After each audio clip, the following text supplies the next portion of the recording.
بسم اللہ الرحمن الرحیم۔ محترم دوستو، السلام علیکم ورحمۃ اللہ وبرکاتہ۔ پیارے دوستو، امید ہے اللہ تعالیٰ کے فضل و کرم سے آپ ٹھیک ٹھاک ہوں گے، خیریت سے ہوں گے اور ہنسی خوشی اپنی زندگی گزار رہے ہوں گے۔ میری دعا ہے اللہ تعالیٰ آپ کو ہمیشہ خوش و خرم رکھے اور صحت کاملہ نصیب فرمائے۔ دوستو، آج کا وظیفہ جو ہے ہر حاجت پوری کرنے کا وظیفہ ہے۔ اس کا عنوان ہے ہر حاجت پوری کرنے کا وظیفہ۔ دوستو، ہر انسان کی کوئی نہ کوئی خواہش ہوتی ہو، ہر انسان کی، چھوٹا ہو بڑا ہو، جوان ہو بوڑھا ہو، اس کی کوئی نہ کوئی خواہش ہوتی ہے اور ان خواہشات کو پورا کرنے کے لیے وہ زندگی بھر تگ و دو بھی کرتا رہتا ہے، دعائیں بھی کرتا رہتا ہے، وظائف بھی کرتا رہتا ہے۔ دوستو، آج جو وظیفہ ہے یہ کسی بھی حاجت کو پورا کرنے کے لیے ایک مستند اور بہت ہی مجرب وظیفہ ہے۔ دوستو، اس وظیفہ کے قبولیت کی، اس وظیفہ کو پورا کرنے کی کچھ شرائط ہیں جو آسان ہیں اور ہر انسان کر سکتا ہے اور جس سے یہ وظیفہ انشاءاللہ کامیاب ہوگا۔ سب سے پہلے یہ وظیفہ انشاءاللہ کامیاب ہوگا۔ سب سے پہلی تو شرط یہ ہے کہ جو بھی آپ کی حاجت ہو وہ جائز ہو، وہ کسی غلط کام کے بارے میں نہ ہو، کوئی غلط ارادہ اس میں نہ ہو۔ دوسری یہ کہ آپ کی ہمیشہ حلال کمائی کی کوشش ہو، ہمیشہ رزق حلال کمائیں اور استعمال کریں۔ اس کے علاوہ وظیفہ کی کامیابی کے لیے نماز کی پابندی یہ بہت ضروری ہے اور ہر نماز وقت پر باجماعت پڑھنے کی کوشش کریں۔ اس کے علاوہ وظیفہ سے پہلے صدقہ دینا یہ بہت ہی کامیابی کی لیے ایک ایسی شرط ہے کہ اس سے وظیفہ بہت جلد کامیاب ہو جاتا ہے۔ کوئی بھی صدقہ آپ کسی غریب مسکین کو دے سکتے ہیں، جتنی آپ کی طاقت ہو، جو آپ خوشی سے دے سکیں وہ آپ کسی کو صدقہ دے دیں۔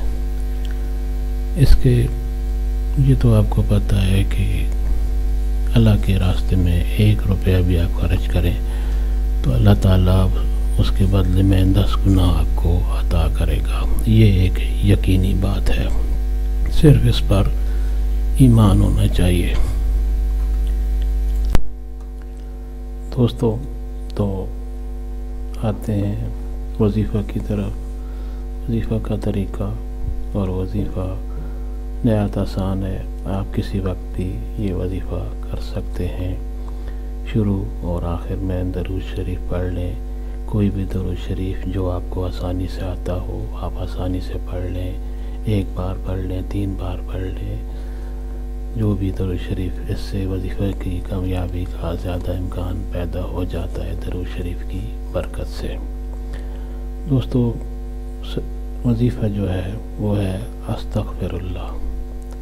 آپ صرف استغفر اللہ بھی کہیں تو یہ بھی ایک وظیفہ ہے، لیکن آپ پورا پڑھیں تو زیادہ ثواب اور زیادہ کامل وظیفہ بن جائے گا۔ ویسے آپ استغفر اللہ بھی پڑھ سکتے ہیں۔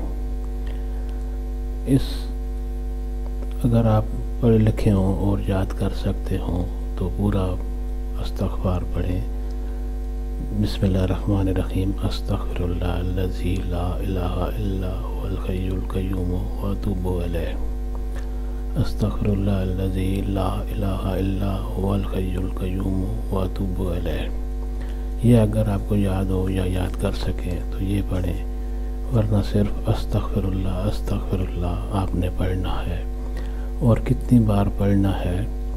667 مرتبہ، 667 مرتبہ، 667۔ 667 مرتبہ پڑھنے کے بعد آپ پھر درود شریف پڑھیں اور اللہ تعالیٰ سے دعا کریں۔ اس وظیفہ سے بہت جلد آپ کی جو بھی حاجت ہوگی انشاءاللہ ضرور پوری ہوگی۔ عام طور پر بزرگان دین اور علماء کرام اس وظیفہ کو بتاتے ہیں، کوئی بھی مشکل ہو، پریشانی ہو، اس میں بھی کوئی حاجت ہو، کوئی دعا قبول کرنی ہو، اس کے لیے بھی یہی وظیفہ بتایا جاتا ہے۔ پیارے دوستو، آپ یہ ضرور وظیفہ کریں، اس سے انسان کی تنگی بھی دور ہوتی ہے، غربت بھی دور ہو جاتی ہے اور رزق میں وسعت آتی ہے۔ اللہ تعالیٰ آپ کو توفیق دے۔ دوستو، اگر آپ کو یہ وظیفہ پسند آیا ہو تو یہ چینل ضرور سبسکرائب کر لیں اور دوستوں سے بھی یہ شیئر کریں تاکہ اور بھی لوگوں کے کام آئے تو آپ کے لیے صدقہ جاریہ ہوگا۔ اللہ تعالیٰ آپ کو جزائے خیر دے، آمین۔